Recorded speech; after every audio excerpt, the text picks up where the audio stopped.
Bom dia, graça e paz a todos. Pessoal, vamos continuar o nosso estudo do Apocalipse. Hoje, capítulo 14. Estudo do Apocalipse.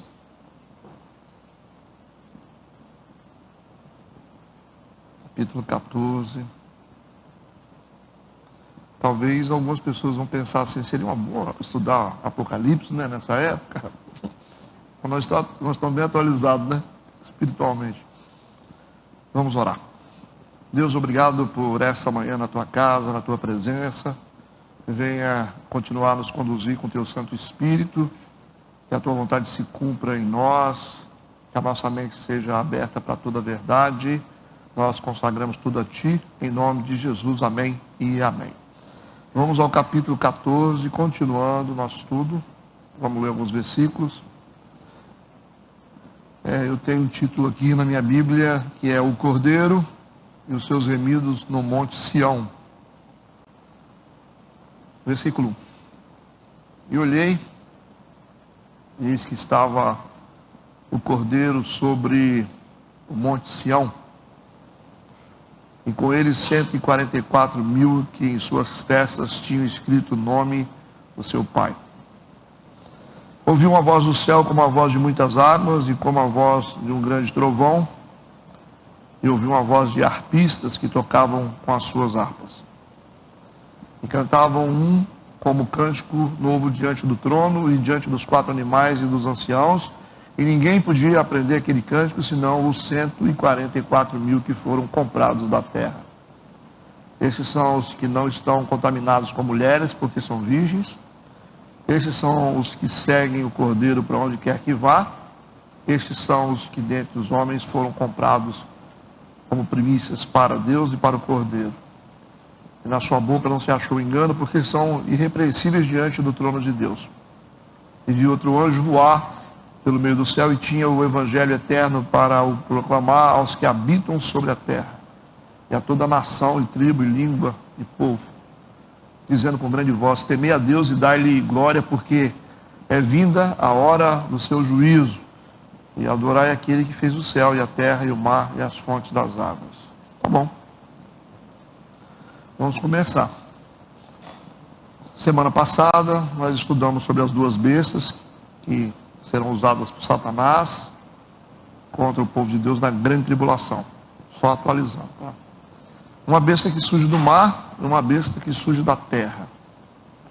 Nós vimos que a besta que surge do mar é um sistema religioso que vai apoiar o anticristo, identificado como a segunda besta que surge da terra.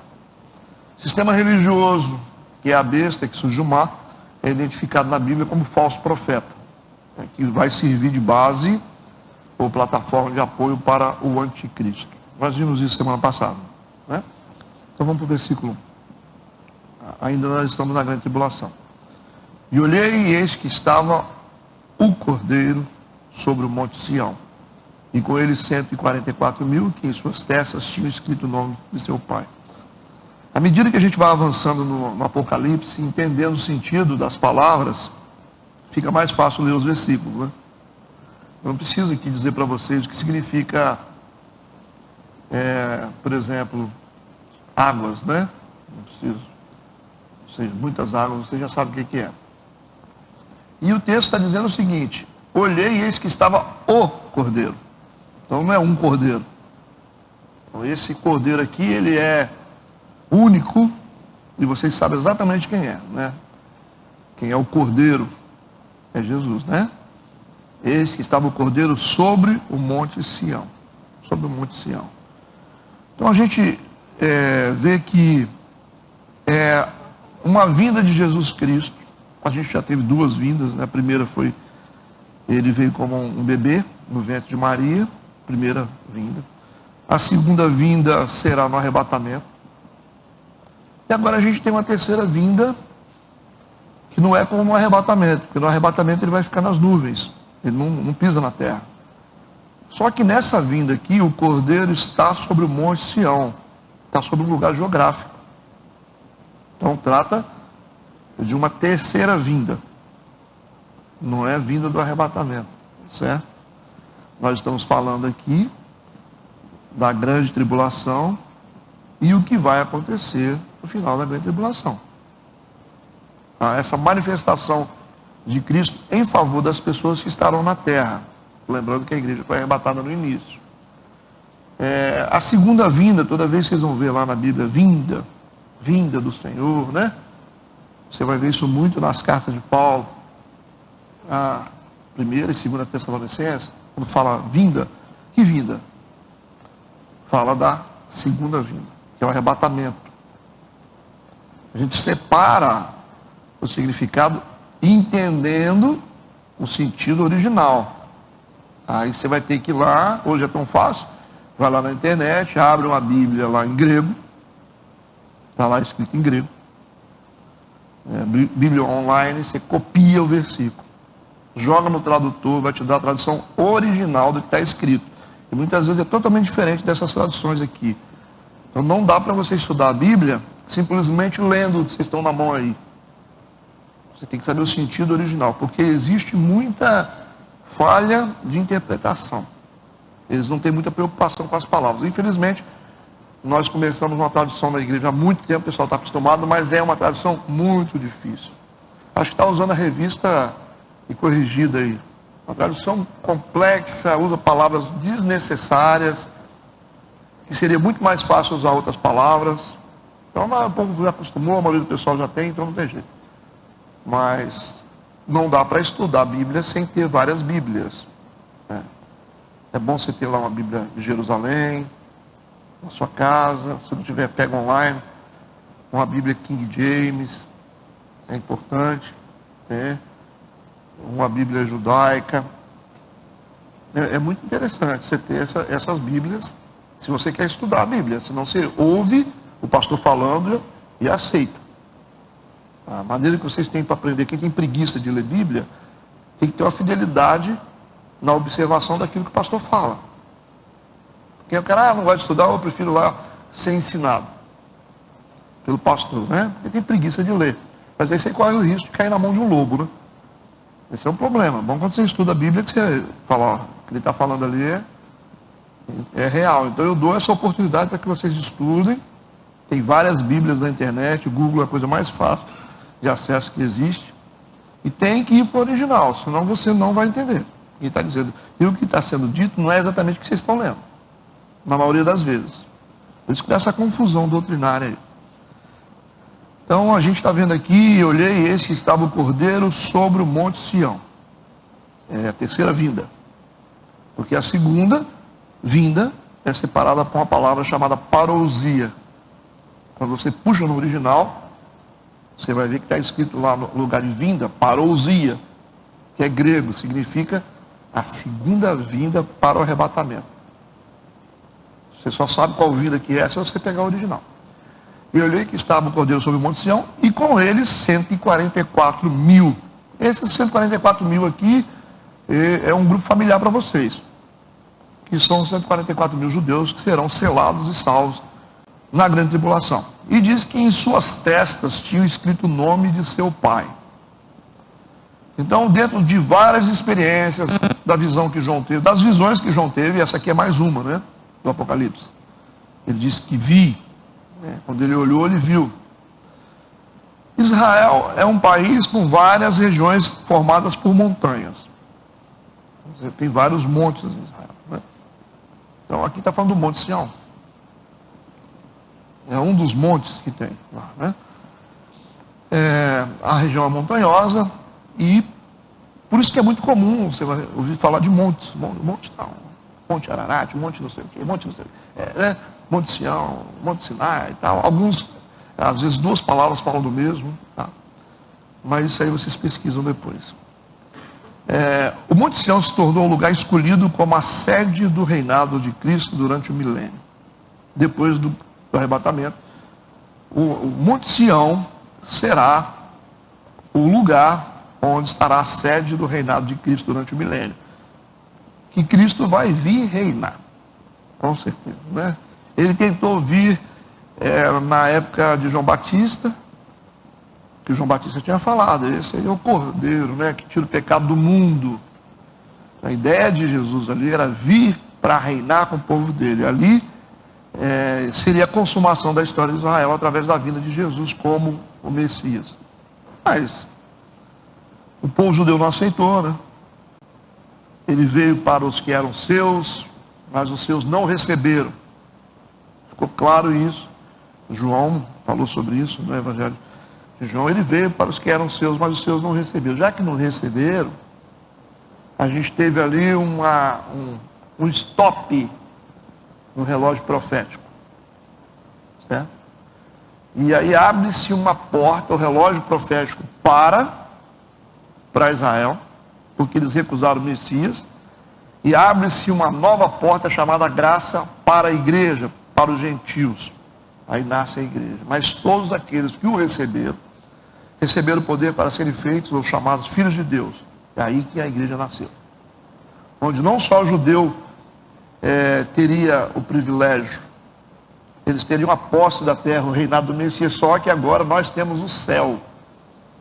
Então a recusa dos judeus abriu uma porta da graça para outros povos que somos nós, certo? Então, entendido isso, nós somos um acidente, na verdade, da recusa dos judeus, por isso que a igreja nasce. Na verdade, a igreja, ela foi profetizada lá atrás. Você vê isso muito em Salmos, vê nos profetas. Mas não era para a gente estar na história. Não era para a gente estar na história. Porque Jesus veio para o povo judeu. E a história de Jesus era para o povo judeu. Mas a recusa deles criou uma oportunidade para nós. Por isso que nós estamos aqui. Eles estão lá, né? E espalhados pelo mundo inteiro. Mas existe uma aliança de Deus com esse povo, simplesmente porque Deus é um Deus de palavra.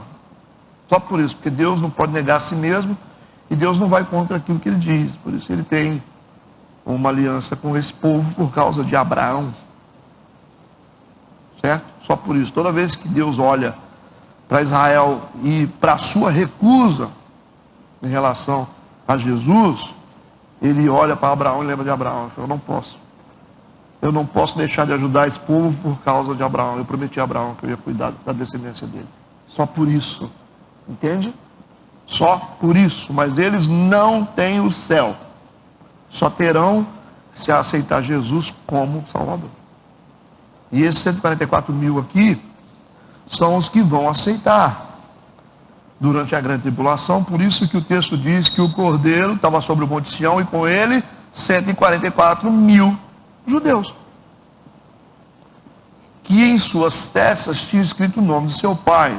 Enquanto o povo que vai estar apoiando o anticristo estarão marcados na testa e nas mãos com um sinal, que a gente está tentando descobrir o que é ainda. Os eleitos estarão nas suas testas, que esse é um sinal de consciência. Lembra que Apocalipse é simbólico, né? Que vai ter aquele negocinho escrito assim, não.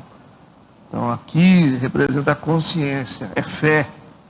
Os eleitos têm escrito o nome de seu pai.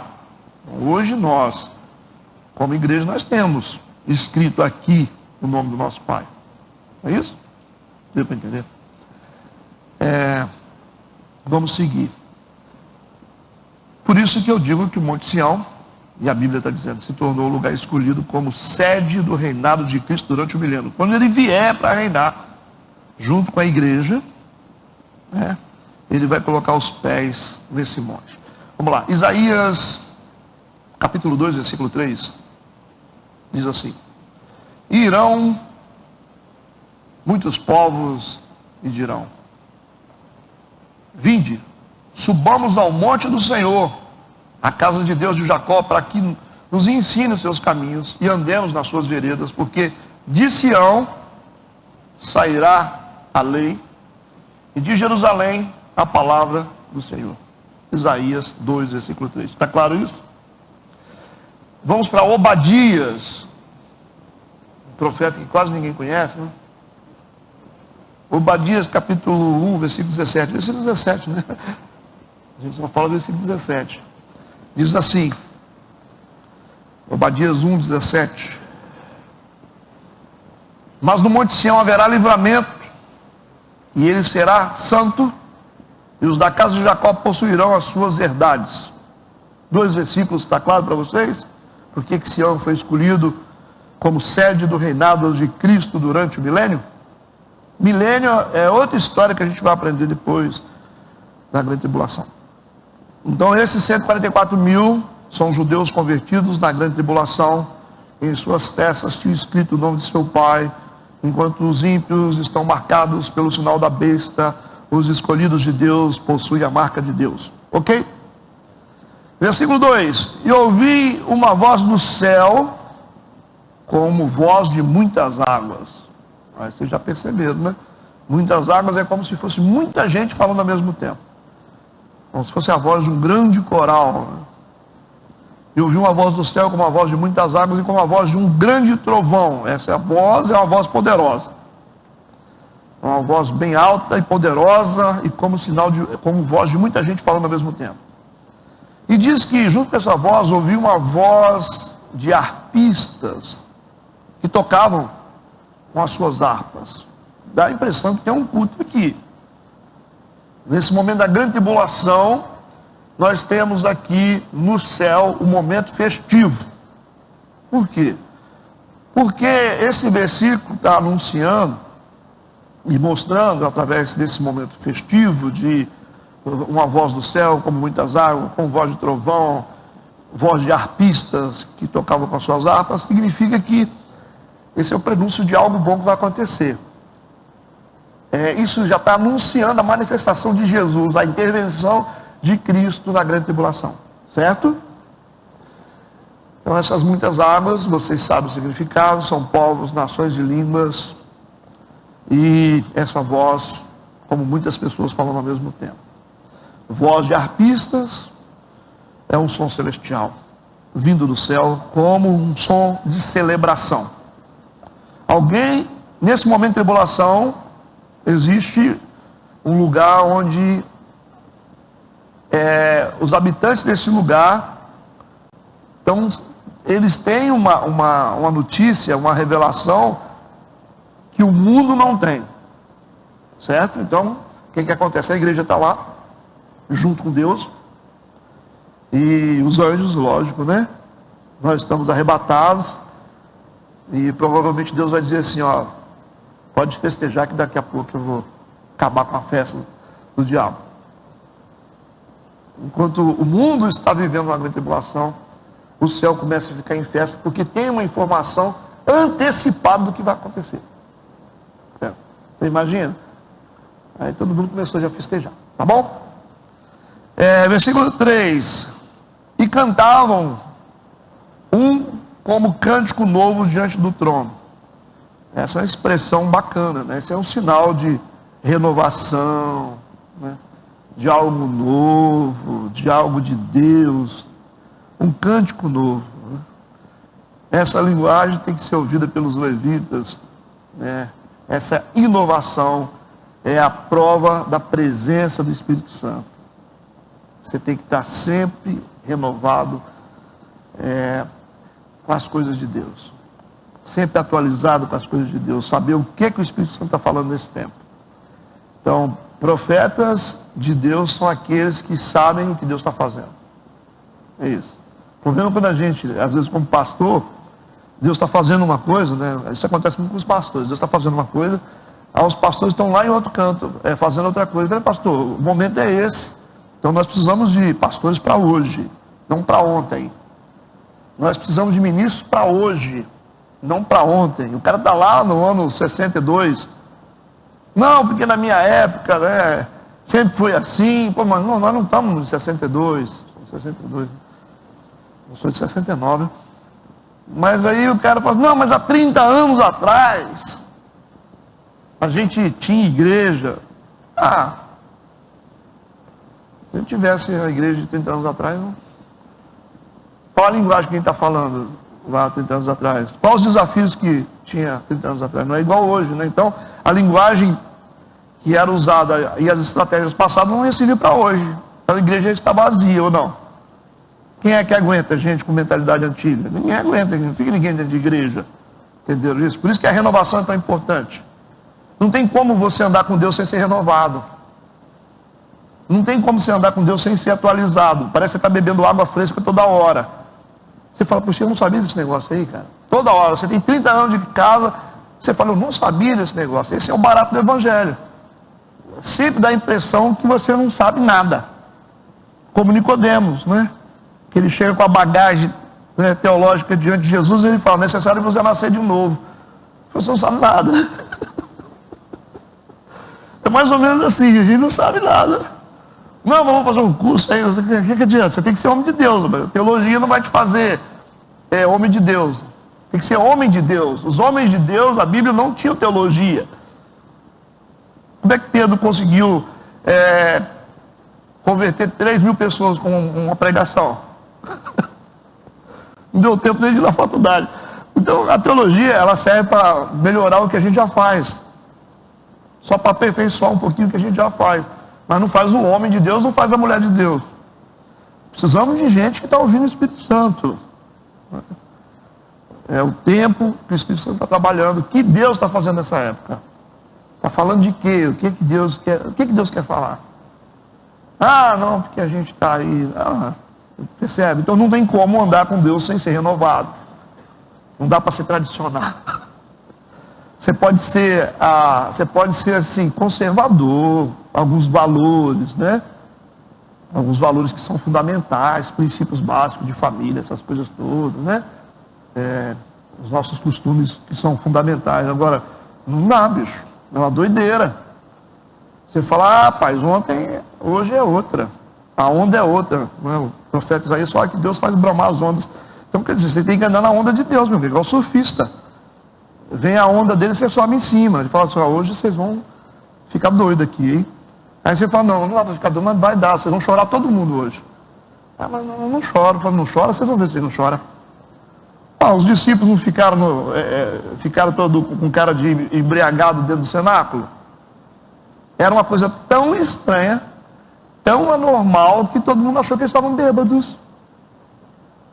Porque não era, sabe, a tradição não era aquilo. Então, o mover do Espírito em Pentecostes veio como uma renovação que os conservadores, não vou falar ser conservador é uma coisa boa, mas os tradicionais, eles ficaram assim, não pode, é todo mundo bêbado. Como bêbado?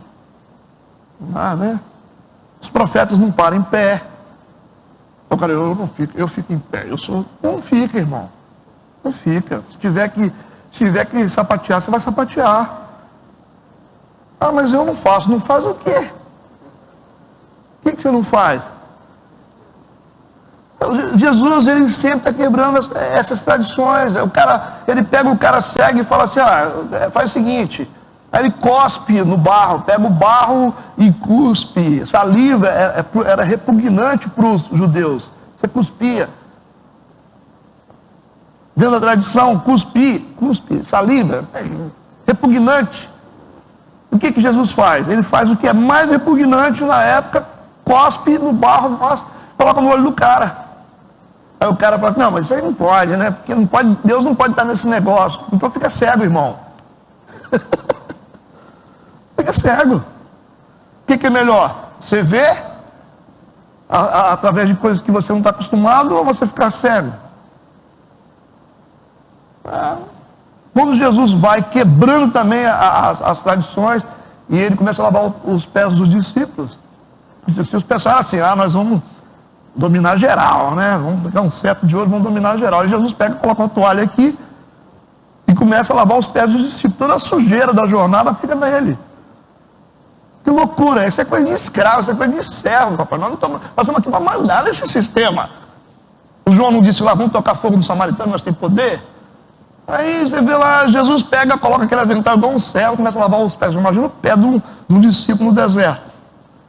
Aí começa a lavar os pés, e ele enxugava os pés, e aquela roupa, o avental dele todo sujo, daquela sujeira do pé, chulé junto com a sandália de couro velha. Você imagina. Aí chegou perto do Pedro, como os tradicionais, não, o senhor não vai me lavar não, o senhor não vai me lavar não, o senhor não vai me lavar não, Deus, não pode, não pode. Aí Jesus falou, se eu não te lavar, você não tem parte comigo. Se você não entrar nesse reteté, você não tem parte comigo. Aí ele foi, então me lava todo. Me banha todo. Deixa eu mergulhar nessas águas. Deu uma limpada na tradição? Já? Melhorou, né? Podemos seguir então, né? Quer tomar banho, né? Eu quero mergulhar nessas águas, pô. Por que não? Se for para melhorar, para ter uma família melhor, para prosperar, para crescer, para saber mais, ir para o céu, rapaz, eu pulo de cabeça. Então vamos seguir, que agora o ambiente melhorou. Deu tempo dos tradicionais saírem, né? Isso é um bom tema, né? Provocando a tradição. Maratona de provocação. Aí não fica, né? Vocês entenderam? Que eles cantavam como um cântico novo diante do trono de Deus. Diante dos 4 animais, dos anciãos, e ninguém podia aprender aquele cântico, senão os 144 mil que foram comprados da terra. Está aí. Que esses 144 mil estão celebrando e regozijando, porque foram comprados. O sangue de Jesus vai pagar o preço da vida deles. Até então, eles não acreditavam em Jesus, mas para ir para o céu vão ter que crer que o sangue de Jesus é poderoso. Aí é uma quebra no sistema. Então esse versículo revela a obra redentora de Cristo sobre os judeus. Certo? Versículo 4. Esses são os que não estão contaminados com mulheres. Eu dou 4 dias para vocês interpretar isso aqui. Se você ficar olhando a olho nu, você vai ficar assim, mas peraí, então esses caras não podem se aproximar de mulher. Esses são os 144 mil judeus, são os que não estão contaminados com mulheres. Não é mulher faz mal? Aí você pode criar uma doutrina aqui, né? Pega e abre uma igreja e fala, nós vamos ficar todo mundo celibatário aqui. Aí vai dar uma ênfase nele, porque são virgens. Se vocês saem daqui agora, sem explicação, você vai dizer, está na Bíblia, né, bispo? Está na Bíblia, por isso que eu estou aqui, né? Está na Bíblia. Então esses são os que não estão contaminados com mulheres. O cara acha que vai ficar melhor por causa disso, né? De vez em quando tem uns artistas que falam assim, não, porque eu tenho um propósito, né, de não ter relacionamento com a minha esposa. Grandes coisas. Você ficaria muito mais cheio da unção, cheio do poder, se você vivesse uma relação mais intensa e de renovação de aliança com a sua esposa. Pode ter certeza. Aí você vai ficar muito mais poderoso, porque sexo dentro do casamento é igual tomar Santa Ceia. Renovação de aliança. Ué. Se não tem, você não tem aliança. É lógico. Aí passa e brigou, quebrou a aliança. O que acontece quando briga? Não tem sexo. Viu como é que é a aliança? E aí, quando reconcilia, aí você fala assim, não, tudo bem, esquece aí que eu te falei. A aliança não foi restaurada ainda, até que os dois vão para o quarto. Concorda ou não concorda? Só fica bem depois que renova. Porque as pessoas tratam, isso é coisa cultural, sexo, porque só pensam na imoralidade. Mas dentro de 4 paredes, para um casado, é algo que funciona como uma renovação de aliança de Santa Ceia. Certo?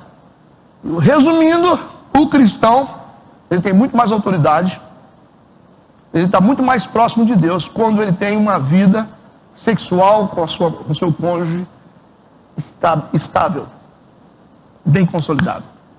Mas vai falar isso lá fora. Vai falar isso lá fora? A Bíblia ensina, pode, né? Se tiver um propósito assim, mas junta rápido, tá? Porque senão o diabo entra no meio. Não está na Bíblia isso? Essa é uma contracultura também, né? De achar que você vai ficar mais santo porque você tem 5 meses que você não olha para o seu cônjuge, sexualmente falando. Mas aqui, essa é uma linguagem espiritual. Nós estamos no Apocalipse. Os 144 mil são os que não estão contaminados com mulheres, porque são virgens. Esses são os que seguem o Cordeiro, para onde quer que vá. Esses são os que dentre os homens foram comprados como primícias para Deus e para o Cordeiro. Ok. Vamos entender primeiro. Esses são os que não estão contaminados com mulheres. Não se refere ao celibato, não. A linguagem aqui é sobre relacionamento com Cristo. Com Cristo. Ou seja, uma igreja que se relaciona só com o seu marido. Se ela começa a adorar ídolos, ela está se prostituindo. Por isso que idolatria é prostituição. O caso de ser aqui não contaminados com mulheres, as mulheres aqui são as prostitutas. Está falando sobre a igreja que idolatra ídolos. Toda adoração a ídolos é prostituição. Porque você está traindo Deus com outros. Entende? Por isso que onde tem ídolos, tem prostituição. Deus considera a idolatria como prostituição. Por isso que a mãe das prostituições se chama catolicismo. Porque tem vários amantes. A igreja verdadeira, ela tem um só. Um marido só. Que é Cristo. Entenderam ou não entenderam a linguagem? Por isso está dizendo que não estão contaminados com mulheres. Aí está falando assim. Puxa vida. São virgens. Por que virgem? Porque se guardou para Cristo. E vai se encontrar depois com Cristo. Como a igreja foi arrebatada e encontrou com o noivo. Ok? Nas bodas. Não tem isso? É a mesma coisa. A igreja, Paulo disse, eu estou preparando vocês como uma virgem, uma noiva. Ou seja, vocês não podem adorar nem nada, só Jesus Cristo. Vocês estão preparados para Ele. Por isso que na prostituição espiritual, a igreja que idolatra é chamada de mulher. A gente não falava antigamente assim. Isso é mulher ou é virgem? Não era assim? Já é mulher. Por quê? Mulher, na linguagem profética, é como se fosse uma mulher que não é virgem. Paulo fala em Coríntios que ele está preparando uma noiva virgem. Ou seja, aquela que se guarda para Jesus e não se envolve com mais nada. Certo? Se vocês disserem aqui que vocês adoram santos, ídolos, vocês são mulheres, prostitutas. A igreja é prostituta. Agora, se você adora só Cristo, você está preparando para se encontrar com o seu noivo, então você é virgem. Entenderam ou não? Esses são os que não estão contaminados com mulheres, porque são virgens. Lembra das virgens lá, esperando o noivo? As prudentes, que se encontraram com o noivo. Essa é a linguagem de quem está esperando Jesus. Por isso que não se contaminam com mulheres, porque são virgens. Está entendido? Posso seguir? Esses são os que seguem o Cordeiro, porque é virgem. Está preparado para esperar Jesus. Para onde quer que vá. Esses são os que dentre os homens foram comprados como primícias para Deus e para o Cordeiro. Está entendido isso aqui? Então, a linguagem aqui é espiritual. E se você se envolve com ídolos, você é uma prostituta, uma meretriz. A grande meretriz é o catolicismo. Virgens é espiritualmente falando também, né? Conforme eu falei com vocês sobre as virgens, né? Que estavam aguardando Jesus, as 10 virgens. 5 prudentes e 5 imprudentes. Amém? Sigamos. Versículo 5. Se não entender, levanta a mãozinha. Por favor. Versículo 5, na sua boca não se achou engano, porque são irrepreensíveis diante do trono de Deus. Então esses judeus, eles acabaram se convertendo no período da grande tribulação, porque afinal vai haver pregadores também, e aceitaram Jesus, e aceitaram que o sangue de Jesus é suficiente para lavar os pecados deles. Por isso que eles são irrepreensíveis diante do trono de Deus. O João está vendo eles como irrepreensíveis, porque eles se lavaram no sangue do Cordeiro. E na sua boca não se achou engano. Essa profecia, na sua boca não se achou engano. Está falando ainda sobre os remanescentes judeus, da grande tribulação. Isso foi falado por Sofonias, é outro também que a gente não está acostumado a ver ele. Sofonias, capítulo 3, versículo 13. Sofonias 3:13. O remanescente de Israel não cometerá iniquidade, nem proferirá mentira. Na sua boca não se achará língua enganosa, mas serão apacentados entre a Sião, e não haverá quem os espante. Tudo bem? É só uma profecia de um profeta menor aqui, Sofonias. Podemos seguir? Versículo 6. Vamos lá. E vi outro anjo, aí está mudando o cenário. Vi outro anjo voar pelo meio do céu, e tinha o evangelho eterno para o proclamar aos que habitam sobre a terra, e a toda nação, tribo, língua e povo. Aqui, no versículo 5, nós fechamos o assunto sobre os judeus. Versículo 5, nós fechamos o assunto sobre os remanescentes judeus. Agora o Apocalipse vai entrar na parte relativa ao povo gentil, que não tem contágio. São povos, nações e línguas que vão se converter durante a grande tribulação. Os judeus são 144 mil, ok? Agora vamos falar sobre os gentios.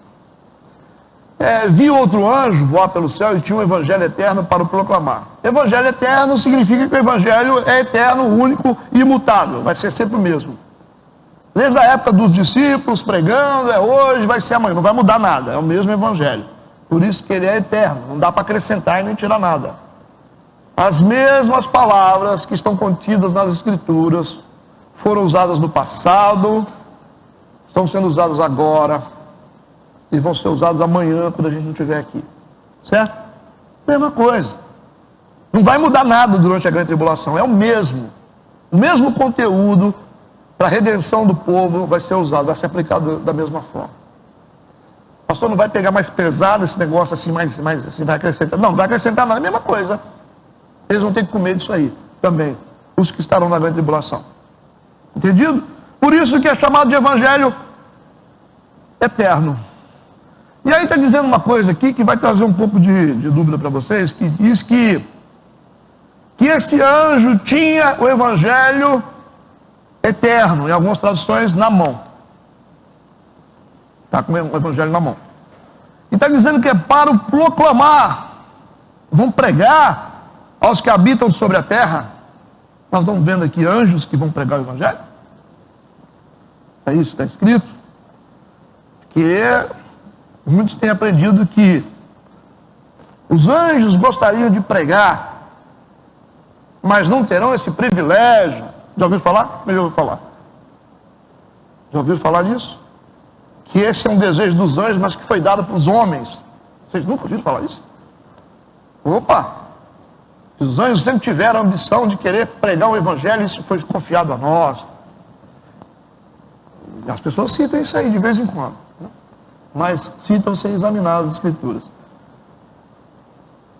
São anjos que pregarão o evangelho, sendo que a gente já tem culturalmente esse entendimento de que os anjos não vão poder pregar o evangelho.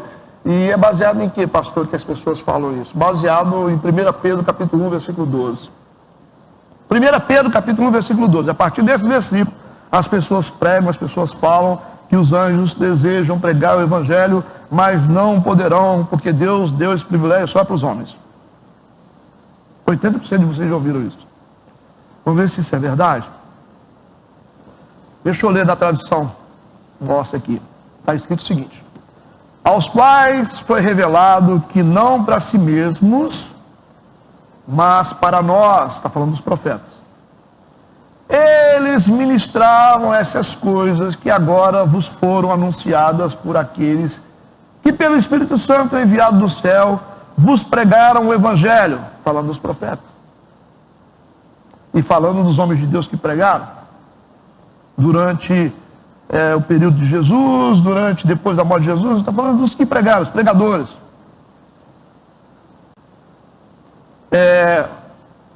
Deixa eu repetir aqui, senão eu vou perder. Vou repetir de novo. Aos quais foi revelado que não para si mesmos, mas para nós, eles ministravam essas coisas que agora vos foram anunciadas por aqueles que pelo Espírito Santo enviado do céu vos pregaram o Evangelho, para as quais, esse é o ponto, para as quais coisas os anjos desejam bem atentar. Tem alguma tradução diferente aí desse último ponto aí? Quem tem uma tradução diferente?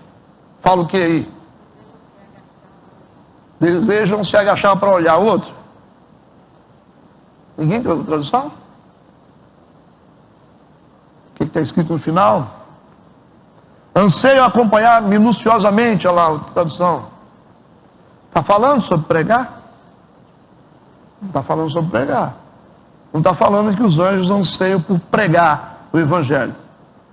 Não está falando que isso foi confiado só aos homens. Não está falando.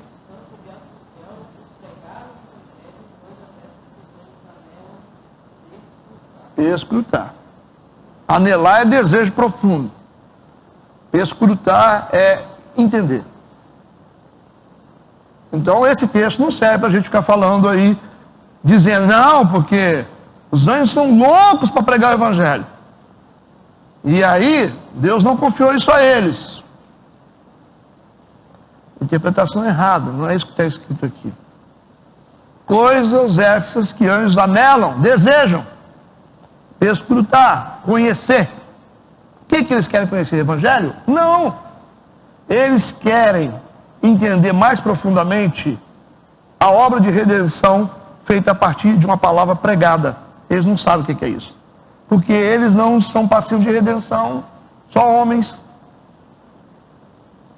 Anjo não precisa ser redimido de pecados. Essa é uma obra do Espírito Santo com os homens. Apesar de saber o que é Evangelho, apesar de saber o que é proclamar Evangelho, anunciar, eles sabem. Eles sabem. O problema é que eles não conseguem entender como nós entendemos essa obra de redenção, de ouvir algo e ser redimido dos pecados a partir dessa audição. Que não é acessível a eles não conseguem sentir isso, porque eles não são passivos de redenção. Deu para entender ou não deu para entender? Então vamos esquecer esse negócio de que anjo deseja pregar e Deus não deixa? Então nós temos um versículo aqui, que realmente pode apontar para anjos que tinham o Evangelho na mão, você vai ver 3 anjos aqui, para proclamar. Pode ser que Deus usa anjos para fazer isso também, tribulação, ou numa teofania, coloca homens, que são anjos na verdade, para falar sobre o Evangelho. Pode ser, porque nós não temos texto para dizer que não. Entendido? Mas a gente tem outra linha de entendimento. Vamos para outra linha de entendimento. Segunda possibilidade. O termo anjo, em hebraico ou grego, significa mensageiro. Mensageiro. E é exatamente a palavra mensageiro que está sendo usada aqui. Vamos ler de novo o versículo. Está dizendo o seguinte: e vi outro mensageiro. O sentido voar pelo meio do céu pode ser interpretado no Apocalipse de diversas formas. Tem gente que diz que pode ser uma emissão de proclamação do Evangelho através de satélite. Um satélite posicionado, distribuindo para todo mundo a mensagem do Evangelho. Com alguém aqui monitorando.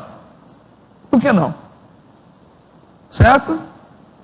Primeira hipótese, a gente pode ser que Deus use anjos numa teofania para proclamar o Evangelho na grande tribulação.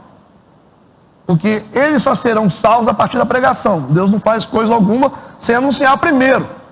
Por isso que para Deus julgar, ele primeiro dá a palavra. Primeiro ele anuncia o mesmo Evangelho pela boca dos profetas. É necessário. Essa é uma matriz de dizer antes de fazer. Deus sempre diz antes de fazer. Por isso que depois que vocês ouvem a pregação, algo vai acontecer. Vocês acham que não? Vocês vão sair daqui agora, vocês acham que essa mensagem que vocês estão ouvindo agora está preparando vocês para as demandas, depois vocês vão sair daqui. Vocês têm que entender isso. Vocês têm que andar dentro do profético de Deus. Por isso que às vezes a pessoa fala, por que comunhão é importante? Comunhão é importante, a gente tem que participar de tudo que tem na igreja. Tudo que tem na igreja tem que participar. As coisas oficiais da igreja você tem que participar. A não ser que você tiver algum compromisso, alguma coisa. Mas você tem que participar de escola bíblica, você tem que participar de cultos oficiais da igreja e eventos da igreja. Por quê? Porque Deus trabalha no profético, Deus dá em doses homeopáticas. Deus não dá tudo de uma vez. Ele mandou Abraão sair da terra dele, falou, vai para o lugar que eu vou te mostrar. Porque quando você dá em doses homeopáticas, você cria dependência do pessoal. Só quem é dependente que vai ficar esperando a segunda porção. O que Deus fala na escola bíblica é uma parte do caminho da revelação. Ele te dá um mapa. Depois ele fala no culto da noite. Vocês vão achar conexão no culto da noite, com amanhã. Depois ele fala de novo na quinta. É assim. Depois ele tem algo maior para falar no retiro. Eu não estou usando isso aqui para persuadir vocês. Eu não faço isso. Mas Deus trabalha com profético, gente. Ele vai dando em pedaços. Vocês nunca sentiram isso? Falam, esse negócio aí, ó. Bem que a hora que falou lá, está acontecendo aqui. Porque ele vai conectando as peças. Por isso que a comunhão do corpo de Cristo exige a participação efetiva das coisas. Tem muita gente que não está aqui que precisava ouvir isso. Ou vocês acham que a mensagem do Apocalipse hoje é só para vocês? Não é daquele grupo que vocês vão ver enchendo de gente aqui que não cabe nem gente à noite. Só vocês precisam ouvir isso? Então eles estão perdendo parte do mapa. Entenderam ou não entenderam?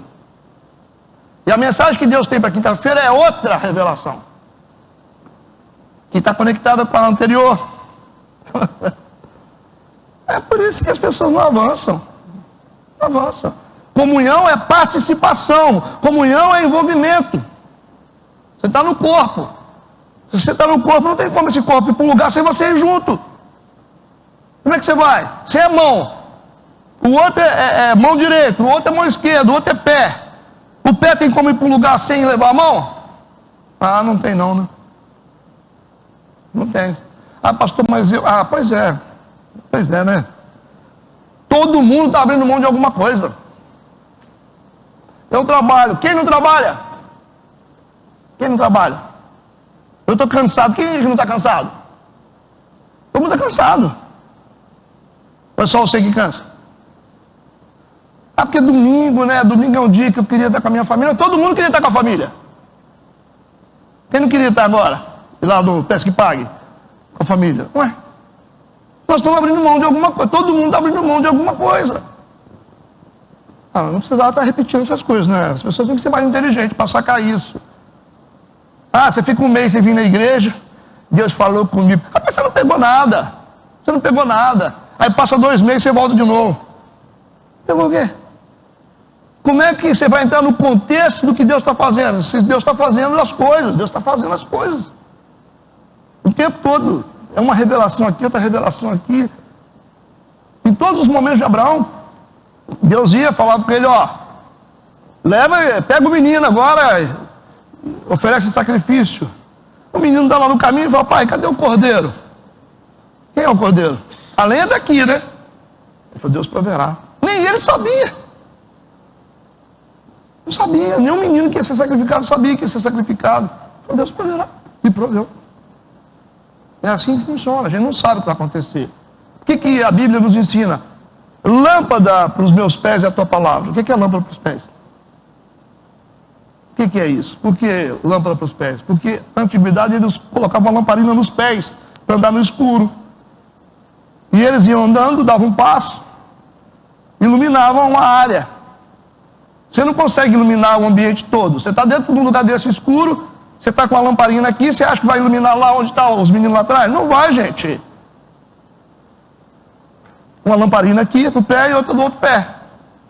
Quando dava um passo, iluminavam um quadro. Aí eu quero saber o que tem lá. Você tem que dar outro passo. Vai iluminando. Vai iluminando. Você vai andando. Cada passo que você vai dando, vai expandindo os seus acessos de iluminação. Por isso que ele diz, lâmpada para os meus pés é a tua palavra. Vai iluminando de doses homeopáticas. Ela está comigo. À medida que eu vou andando com ela, vai iluminando onde eu vou andando. Todo lugar que você vai pisar, você vai ver. Você está achando que você vai ver tudo que tem no ambiente de Deus, simplesmente com a lamparina nos pés? Não vai, né? quem não tem a palavra? Só fica no escuro. Quem anda no escuro bate a cabeça, quem anda no escuro cai toda hora, não para em pé, né? E não vê as coisas boas de Deus. Tudo certo ou não? É ruim ficar falando de coisas óbvias. Mas fazer o quê, né? A gente tem que ficar repetindo a mesma coisa. Quando você tem que repetir a mesma coisa, significa que o povo não aprendeu. Vai ficar repetindo, como Paulo disse, né? Eu tenho que ficar falando dos primeiros rudimentos, né? De novo, vocês estão bebendo leite ainda. Já era para ser mestres, hein? Já era para estar dando aula, já, hein? Já era para estar cuidando de uma igreja. Mas estão tomando leite. Foi Paulo que disse, tá? Não fui eu, não. Ele é bem melhor que eu. Entenderam o seguinte? Durante o tempo da grande tribulação, possivelmente Deus levantará um grupo de pregadores do Evangelho do Reino, que vão pregar, dando testemunho, para salvar essas pessoas. Pode ser anjos numa teofania, pode ser simplesmente mensageiros, pregadores. Essa linguagem espiritual. Entendido ou não? Versículo 7. Dizendo com grande voz, olha a mensagem deles: temei a Deus. Você é mais velho, né, do que andar para frente, né? Porque o povo na grande tribulação continua dizendo a mesma coisa: temei a Deus. Primeira coisa, temor. Vocês fizeram tudo, menos o essencial. Temei a Deus. Quando a gente teme, a gente evita um monte de coisa. E dá-lhe glória, adoração. Duas coisas fundamentais: temer a Deus.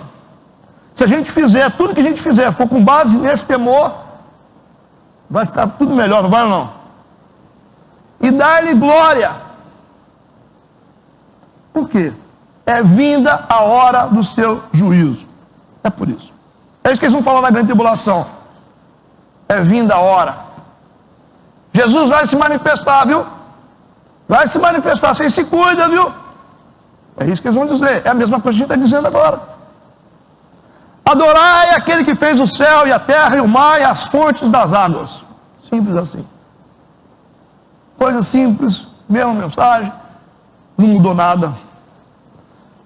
E essa mensagem, ela vai contra a mensagem que estará presente na grande tribulação, que vai ser a adoração ao anticristo. Enquanto a besta, o sistema religioso, que é o falso profeta, e o anticristo estarão pulverizando essa ideia de que tem que adorar a besta, tem que adorar a besta. Vai vir um grupo de pregadores, de mensageiros, que a gente não tem certeza como será, que eles vão dizer simplesmente assim: ó, vocês têm que temer, sabe a quem? A Deus. Teme a Deus, viu? Fica com medo de anticristo, que está ameaçando. Teme a Deus. E dá glória para Ele. A glória dele, não tira a glória dele não. Por quê? Porque ele vem. Porque é vinda a hora do seu juízo, adorar aquele que fez o céu. É esse que vocês têm que adorar. Viu como que essa pregação vai contra a pregação que será no dia da tribulação?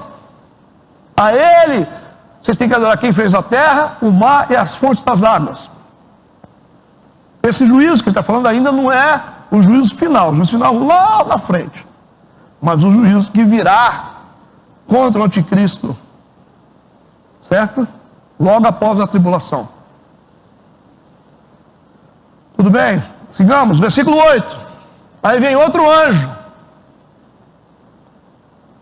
O outro anjo segue dizendo, é outra mensagem: caiu a Babilônia, aquela grande cidade que a todas as nações deu a beber do vinho da ira da sua prostituição. É até fácil entender isso aqui. Quem vai cair? É a prostituta, irmão. É a grande prostituta, a mãe das grandes prostituições. A igreja que tem mais ídolos. Porque a igreja evangélica tem alguns, né? Eu acho que tem mais, nós temos mais do que eles, né? A igreja evangélica acho que tem mais. É inumerável. Então no meio da igreja evangélica tem os cristãos. Tem os cristãos. Quando a gente fala de arrebatamento, a gente fala dos cristãos. Nós não falamos de igreja evangélica. Estamos falando dos cristãos de verdade. Mas está falando aqui, quando fala a grande Babilônia, a mãe das prostitutas, será que está falando só da igreja católica? Vou estar falando das igrejas evangélicas que estão judaizando a igreja. Com seus olhos, com suas areias sagradas, com seus batismos lá no Jordão, batismo sagrado, aquele que eu fiz lá na Lagoa do Batista não vale nada, né? Idolatria, isso aí. Desculpa aí se alguém já foi, tá? Se for lá tomar um banho, até que eu entendo. Podia ser igual na época de Naamã. Naamã falou, Deus que me livre.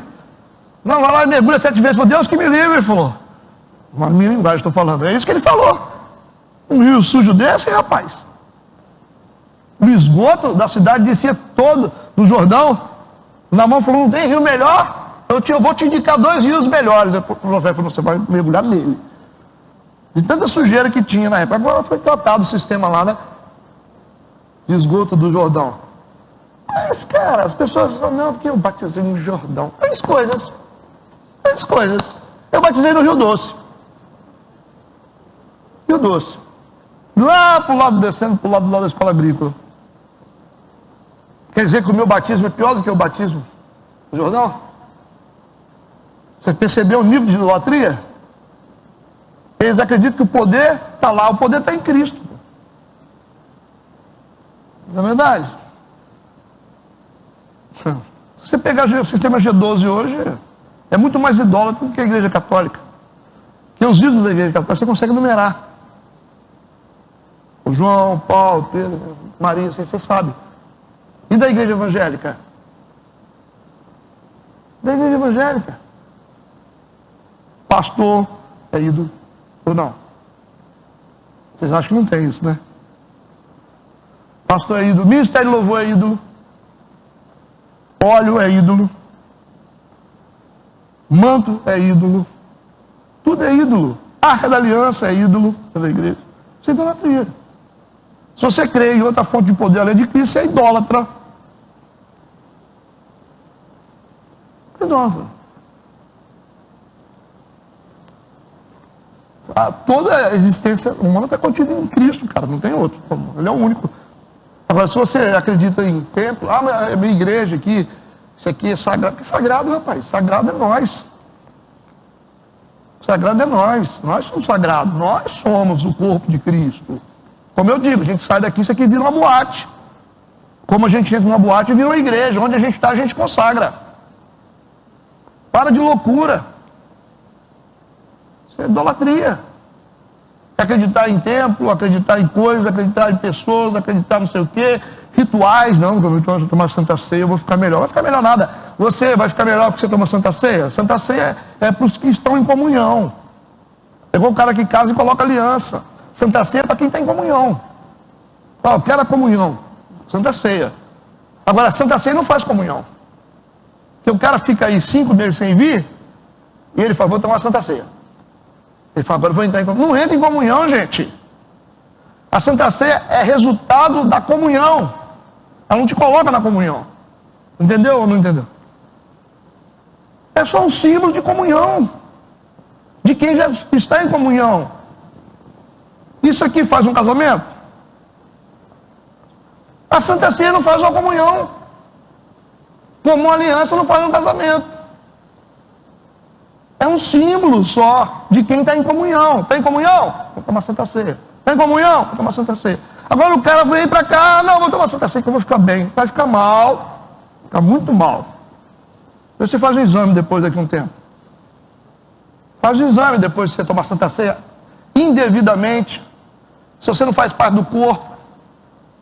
Mas foram feitas pesquisas de Santa Ceia. As pessoas realizavam Santa Ceia durante mês. Fizeram um teste com um grupo de pessoas. Isso é fato real.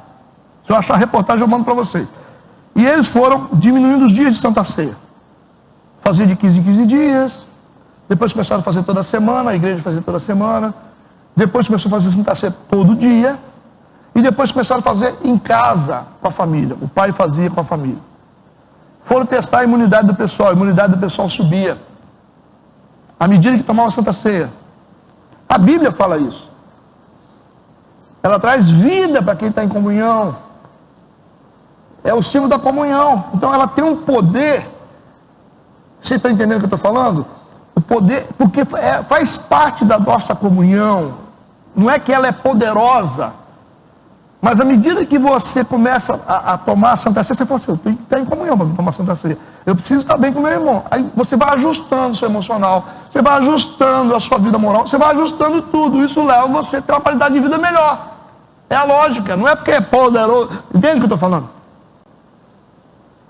E pessoas que estão em comunhão, elas são mais saudáveis. Isso foi testado de forma empírica, gente. Ok? Quem vive relação a dois casais com a vida sexual bem definida é muito mais saudável. Espiritualmente, emocionalmente, muda tudo. Eu preciso explicar em detalhes isso aqui. Eu não sou médico, mas vocês sabem o que eu estou falando. Posso seguir? E o outro anjo seguiu dizendo, caiu, Babilônia, Babilônia vai cair. Que caiam todas as Babilônias, não só o catolicismo, todas as Babilônias. Inclusive os evangélicos que são também babilônicos. Aquela grande cidade que todas as nações deu a beber do vinho da ira da sua prostituição. Prostituição é adorar ídolos, e ídolos não é só de barro, pode ser pessoas, coisas, sistemas, lugares, gente que adora monte, que acha que monte é melhor que igreja, gente que acha que... é um monte de coisa, tá? Não estou condenando nada disso, tudo isso é muito bom. Tudo isso é muito bom. Ok? Mas a gente não pode achar que fonte de poder são essas coisas. Só isso que eu estou dizendo. Porque daqui a pouco vocês vão dizer, o pastor está fazendo apologia contra, né? Contra a gente orar no monte. Não, eu gosto de monte. Mas toda vez que a gente vai no monte, aparece um monte de idólatra aqui. Chega aquele monte de gente, senta aqui, você é da onde, irmão? Ah, eu sou da igreja tal. Eu falei, mas o que você está fazendo aqui? Ah, não, porque lá na minha igreja eu não oro no monte, aqui a gente está orando no monte. Eu falei, mas qual a diferença de monte? Eles acreditam que lá tem um poder sobrenatural diferente. Idolatria. Gente que nunca veio na igreja, começa a vir para ir no monte. Você anuncia no grupo, aí você sente a forçação de barra. Quero ir para o monte para ficar de boa. Quero orar, ficar tranquilo. Aí todo mundo quer sinalzinho. Tá? Sinalzinho. Todo mundo quer sinalzinho. Aí você fala, ó, começou. Aí você para de ir no monte, você fala, ó. Quando eu começo a ver igreja juntando muita gente para ir no monte e pouca gente na oração aqui, eu falei, idolatria, eu paro. Por que eu parei? Por causa disso. A oração dentro da igreja, os gatinhos pingados, agora melhorou, né? Graças a Deus. E monte. Até presbiteriano estava subindo com nós, vocês não lembram? Eu falei, esse negócio não vai dar certo. Aí eu senti no meu espírito, idolatria. Hora de parar. Vou morar na igreja. Hã? Quando você chama um pregador de fora, aí você vê lá, você bota Renatinho lá, pastora Barra, pastor Luiz, aí a fila só vai no pregador de fora. Idolatria, está na hora de parar. Está na hora de parar, isso tem no nosso meio. É muito melhor você receber uma oração do pastor Renato dentro da igreja aqui, que você está vendo a cara dele, do que você receber de um conferencista que você não sabe onde ele está pisando. Eu prefiro. Pode botar a mão e os pés na minha cabeça. Eu prefiro muito mais do que um cara que eu não sei o que está fazendo. Aí fica todo mundo... Eu fico só observando. Vai aquela fila de gente lá, se esperando. Eu falo, gente, aqui, ó. O pastor está aqui, ó. Tem outro pastor aqui. Aí todo mundo na fila para esperar o... Idolatria. Idolatria. Você não crê em Jesus, você crê no poder do cara. E onde tem idolatria, tem demônio. Aí tem que parar, né? Por que muitas vezes eu não trago muita gente aqui na igreja de fora? Porque eu tenho medo de idolatria. Eu morro de medo. Vocês não têm isso muito forte, mas tem muita gente aqui ainda assim. Esquece tudo que já aprendeu e começa a ficar, ai, não sei o quê. Aí bota a mão na minha cabeça. Aí quando eu vou em igreja, faz vergonha. Eu vou em outras igrejas, mas eu vou menos, né? Eu gosto muito da minha igreja. Eu vou muito pouco em outras igrejas. Só se Deus mexer comigo mesmo. Pô, em outra igreja, a irmã chega, fala para mim assim, pastor, você tem revelação para mim? Encosta na gente, assim, fica querendo encostar, parece que você vai soltar um raio na pessoa, assim. É um troço doido. Ué. A pessoa fica assim, ai, pastor, aí, pastor, fala uma palavra de Deus para mim. Tem alguma coisa, pastor, de Deus? Nada. Eles ficam olhando mesmo. É perigoso, porque você entra nesse processo demoníaco de valorização mais do cara que eu vim do que o pastor local. Isso é péssimo para a igreja doente. Não ama o pastor local, não valoriza o pastor como profeta. Não tem revelação de Deus desse jeito. Isso é uma doideira. Mas eu só estou falando aqui porque está no texto, tá? A prostituta. Nós estamos no versículo 8 e vimos que vai cair a Babilônia, que é a mãe das prostituições. É uma referência à Babilônia antiga, né? E, ao mesmo tempo, a Babilônia, que é a igreja prostituída de hoje, que ainda influencia os povos. A prostituição se dá pela sua relação com os ídolos. Isaías 21, versículo 9. Isaías 21, versículo 9. Diz: e eis agora vem um carro com homens e um par de cavaleiros. E então respondeu e disse: caída é Babilônia, caída é. E todas as imagens de escultura dos seus deuses quebraram-se no chão. Eu acredito que muito pastor cai. Eles caem porque eles se tornam ídolos. Eu acho que é por isso que quando você vira ídolo, Deus derruba. Né? Deve ser por isso. A gente acaba derrubando eles. Se adorar muito o pastor. E cabe ao pastor ensinar, ó, eu não. Fazer igual Pedro, afasta de mim, eu sou pecador. Cabe a você fazer isso. Estabelecer limite para as pessoas. Vai buscar a Deus. Vai orar para ver se Deus está me usando ou não. Confirma lá se o que eu falei de Deus. Faz isso. Orem. Tem que orar. Fala com Deus. Revelação comunicada e revelação revelada, né? Tem que receber Deus direto. A gente tem que saber ouvir Deus. Se ouvir só homens, aí você está lascado. Tem que aprender a ouvir Deus. Se você só ouvir homens, isso tem que testificar no seu espírito, que está se falando. Quando a pessoa está falando uma coisa, testifica no seu espírito. O espírito dentro de você testifica sobre o espírito que está na pessoa. Por isso que as profecias precisam ser examinadas, tem que ser provadas. É obrigatório. Se o que o cara está falando, ou a mulher está falando, você testifica no seu espírito. O dom foi feito para isso. Para você poder entender, ó, que esse cara está falando de Deus, não está testificando aqui dentro de mim, não. Certo? Então, se você tem mensagem revelada também, você consegue discernir, ponderar entre uma coisa e outra. Verdade? Existe um livro do John Bevere, eu acho que é John Bevere que tem um livro sobre isso, né? Muito bom sobre isso. Não sei se é um livro sobre a mensagem revelada, né? E a comunicada. Muito excelente. E ele separa isso muito bem sobre você receber de Deus e receber dos homens. São dois níveis de mensagem, revelado e comunicado. Quando você recebe só comunicado, você cai numa situação difícil. Né? Por exemplo, você tem na Bíblia o exemplo de Jesus perguntou para os discípulos: o que os homens dizem que eu sou? O que eles dizem? Quem eles dizem que eu sou? Comunicado, né? Uns dizem que o senhor é profeta, João Batista, profeta Jeremias, vai falando um monte de profeta, né? Isso é? E vocês? O que vocês dizem que eu sou? Entendeu? Ali ele revela dois tipos de mensagem, a comunicada e a revelada. Aí o Pedro fala: tu és o Cristo, o Filho do Deus vivo. Jesus fala para ele: você sabe disso porque o meu Pai revelou. Entendeu? Aí ele disse assim: você só sabe disso porque meu Pai revelou.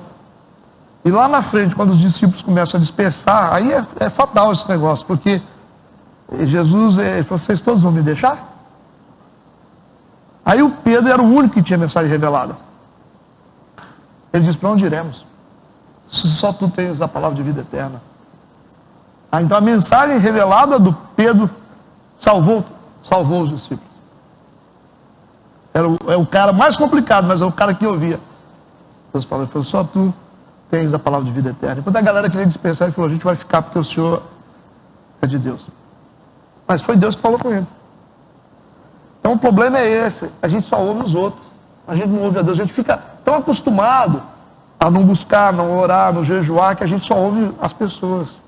E não pode, não significa que você tem que ouvir só aqui. Você tem que ouvir pessoas também. Deus usa pessoas. Só que você tem que juntar as duas coisas. Você tem que saber equilibrar as duas coisas. Quando Deus fala, como é que você sabe, pastor, que Deus fala? Testifica dentro, meu irmão. Testifica dentro. Ou não? Quando é engano também, mostra na hora. Você fala, ih. Se o cara falar assim, vocês vão ter que dar R$1.000 cada um. Aí você fala assim, quando é no Espírito, você fala de Deus. Mas quando é no Espírito, você pode pedir R$10, você não dá. Não é verdade? Você não entrega. Entendeu isso? Então a gente tem que buscar para a gente discernir. Isso é importante porque quando você vê gente séria, você vai ter que aprender a respeitar. O problema é que a gente tem que aprender a respeitar a gente séria. E Deus tem que mostrar para a gente isso. Porque muita gente que fica só ouvindo conversa, desrespeita a gente séria. Tem gente séria falando, e você acha que é igual a todo mundo. Então Deus manda a gente ouvir Ele também, para saber quem são as pessoas sérias, quem não são. Nós estamos terminando. Versículo 9 e 10. E seguiu o terceiro anjo dizendo com grande voz: se alguém adorar a besta e a sua imagem receber o sinal na sua testa ou na sua mão, também este beberá do vinho da ira de Deus que se deitou. Esse vinho é não misturado, tá? Não é misturado, vai ser puro. Por quê? Porque antigamente, para diminuir o teu alcoólico, eles colocavam água no vinho. Ele falou, esse vinho não vai ser misturado não, a ira dele vai vir completa. Se alguém adorar a besta e a sua imagem receber o sinal na sua testa ou na sua mão, este beberá do vinho da ira de Deus, que se deitou, não misturado, no cálice da sua ira, e será atormentado com fogo e enxofre diante dos santos, anjos e diante do Cordeiro. Está aí. O resultado será uma ira pura, completa e sem misericórdia da grande tribulação. No versículo 11 diz que a fumaça do seu tormento sobe para todo sempre e não tem repouso nem de dia nem de noite os que adoram a besta, a sua imagem, aquele que recebeu o sinal do seu nome. Tá? Esse enxofre aqui, fogo, é símbolo de angústia terrível. Está em Isaías 30, versículo 33, falando sobre enxofre e fogo como sinais de terrível angústia. Versículo 12, aí ele abre um parênteses aqui e diz: aqui está a paciência dos santos. Aqui estão os que guardam os mandamentos de Deus e a fé em Jesus. Tradução na linguagem de hoje vai dizer o seguinte: isso exige, diante dessa realidade, que o povo de Deus aguente o sofrimento com paciência. Esse povo são aqueles que obedecem aos mandamentos de Deus e são fiéis a Jesus. Quem é esse povo? O povo remanescente que estará na grande tribulação. Ok? Versículo 13. E ouvi uma voz do céu que me dizia: escreve, bem-aventurados os mortos, que desde agora morrem no Senhor. Sim, diz o Espírito, para que descansem os seus trabalhos e as suas obras os seguem. Serão os que vão morrer na grande tribulação, mas vão morrer no Senhor. Os que serão martirizados, mas serão martirizados, vão morrer no Senhor. Então essa voz diz: bem-aventurados, né? Felizes são os mortos que morreram no Senhor.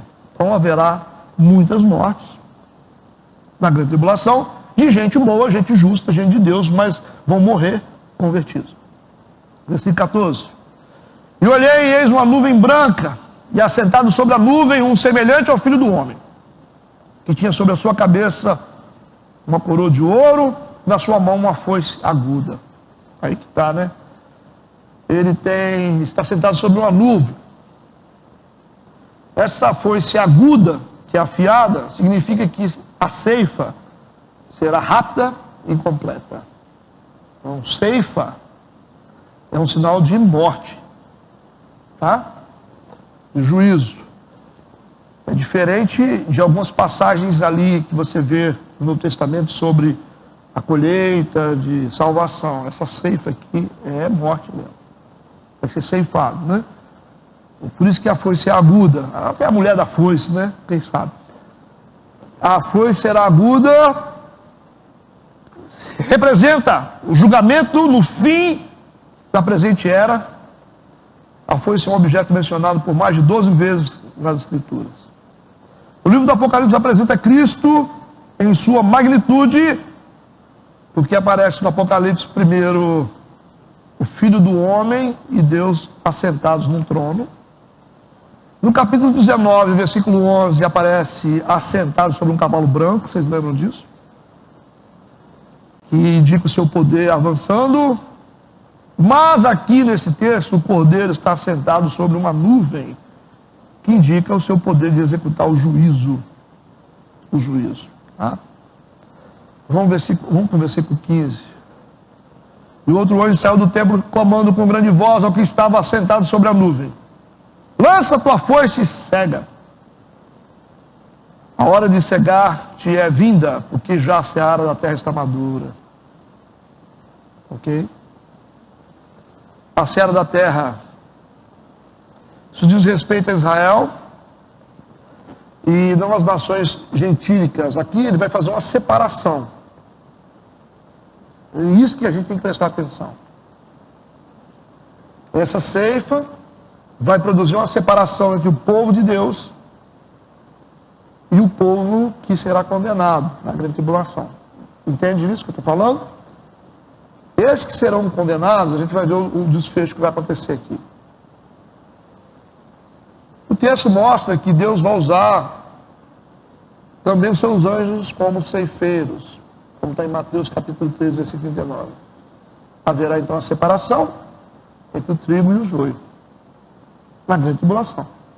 É lógico, né? Está todo mundo misturado, né? É igual o nosso grupo aqui. Será que tem joio e trigo no meio? O que vocês acham?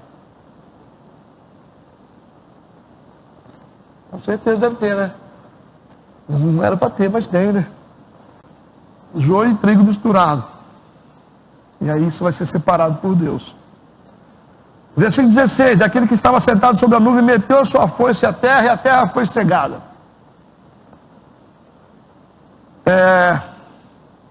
Então chegou o tempo, né? Esse tempo aqui é na grande tribulação. E Jesus disse o tempo e a hora, né? Ninguém sabe, né? Então existe o tempo certo para isso acontecer, né? E a hora certa. No versículo 17, 18, saiu do templo que está no céu outro anjo, o qual também tinha uma foice aguda. Saiu do altar outro anjo que tinha poder sobre o fogo, clamou com grande voz ao que tinha a foice aguda, dizendo: lança a tua foice aguda e vindima os cachos da vinha da terra, porque as suas uvas estão maduras. Uvas amadurecidas,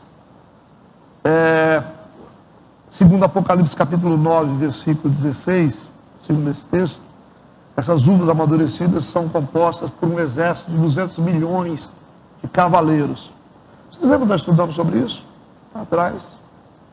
200 milhões de soldados, um poderoso exército, já foi mencionado antes isso, partirá do extremo oriente em direção às fronteiras do rio Eufrates. Vocês lembram disso?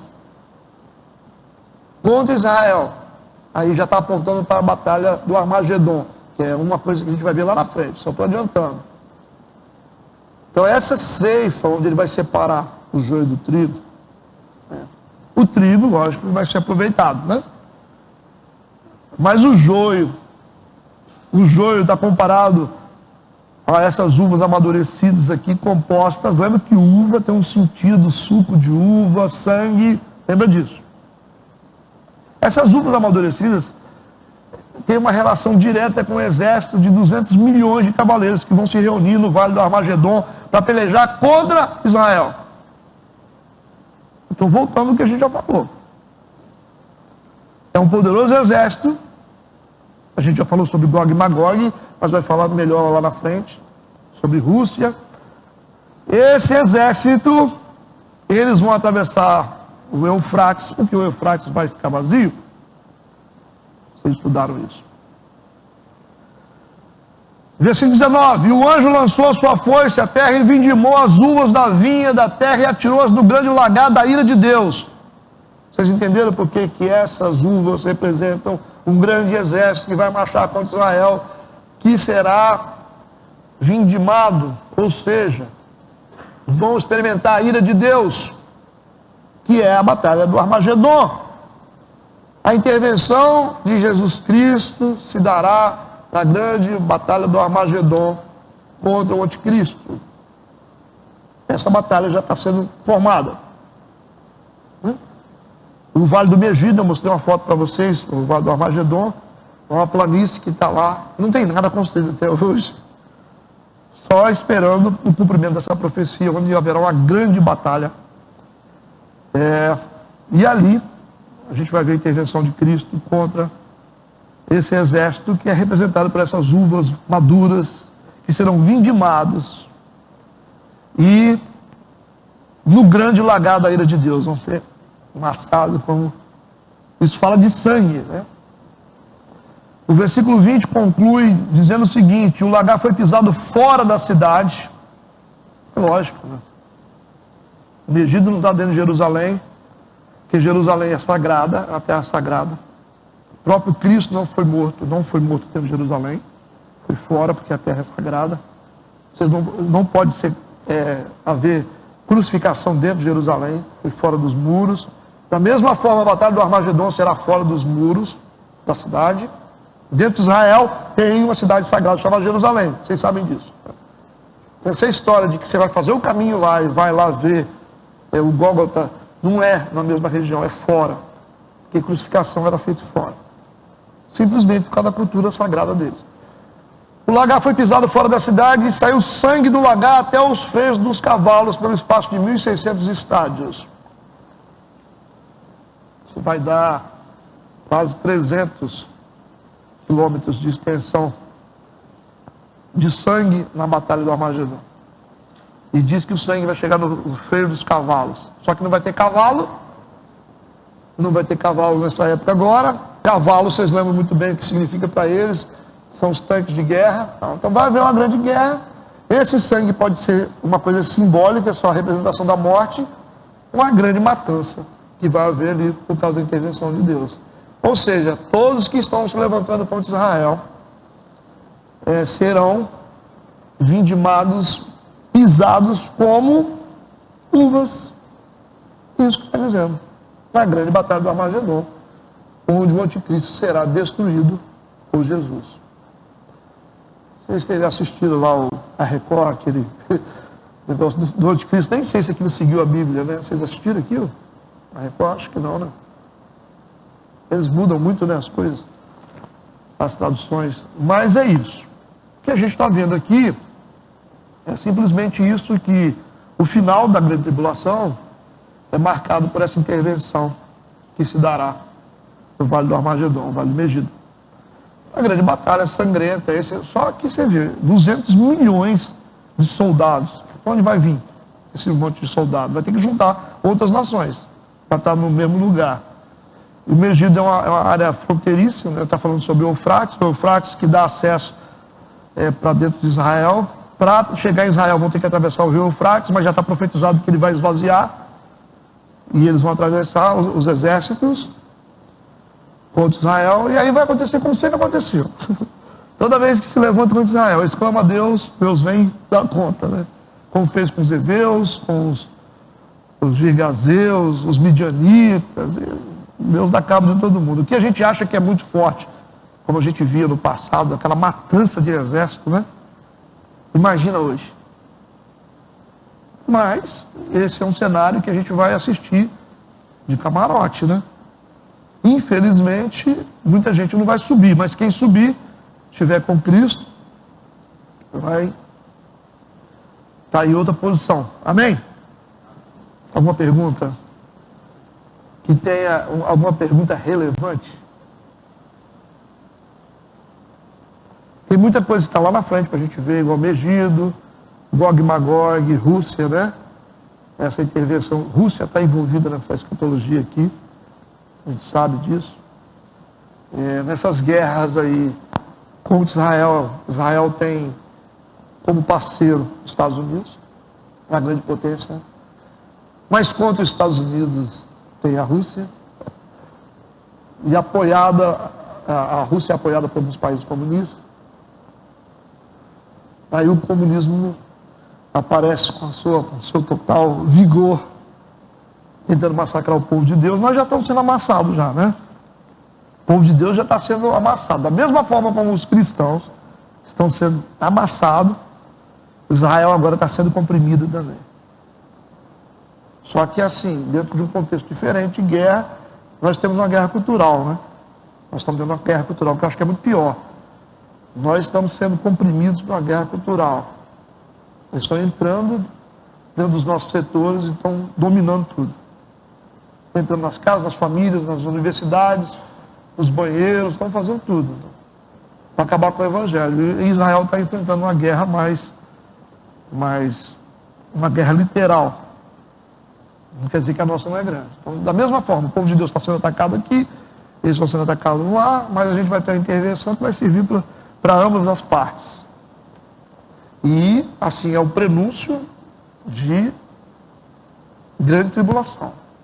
O prenúncio de grande tribulação. 7 anos de grande tribulação é um período que vai, provavelmente esse tempo de guerra agora, eu acho, né? Vai envolver outros países agora. Vai ter que envolver outros países. Por se tratar de Israel ser um lugar muito importante no cenário mundial, vai ter que ter intervenção de outros países. E talvez um acordo de paz se estabeleça para essa guerra. Esse acordo de paz será um sinal falso de paz. Lembra do cavaleiro branco, que é o anticristo, com um arco sem flecha? É um acordo de paz falso. Então, dentro do contexto de guerra, se nasce agora um acordo de paz, aí é um grande sinal, né? Que vai precisar. Ou tem um acordo de paz, ou vai acontecer um colapso. Vai acontecer um acordo de paz. Provavelmente Israel, com certeza, né, vai dominar os palestinos agora. Os palestinos vão arregar e vão pedir paz. Talvez vai ter um acordo de uma reconciliação dos descendentes de Ismael agora, que são os árabes, com Israel. Como Israel não entende nada de evangelho, nem de escatologia bíblica, né? Os israelitas, os judeus não entendem nada disso, sobre Jesus, né? E vai ser bom, talvez, um acordo de paz entre esses povos hostis que estão nas fronteiras lá em Gaza. Então, provavelmente, esse acordo de paz vai ser o início da ação do anticristo. Que vai todo mundo achar que está tudo bem, só que aí o problema é que eu sempre falo com vocês. Quando o botão da grande tribulação for apertado, a igreja não está aqui mais. Entendeu? Esse que é o problema, ou é a solução, né? A igreja não está aqui.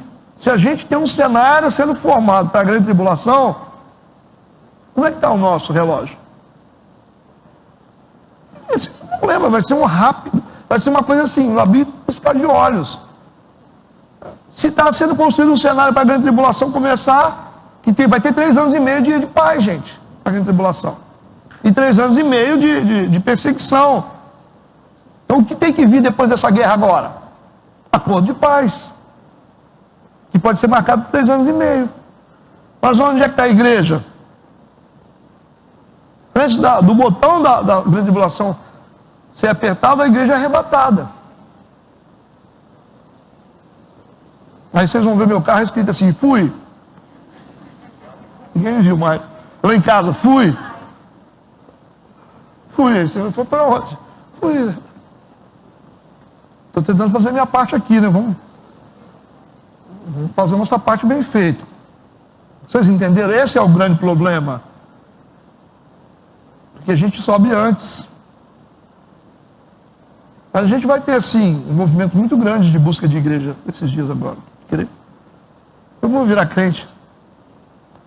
Aí depois que vier o acordo de paz, todo mundo deixa de ser crente. De novo. Aí depois, quando vier a tribulação, todo mundo quer ser crente.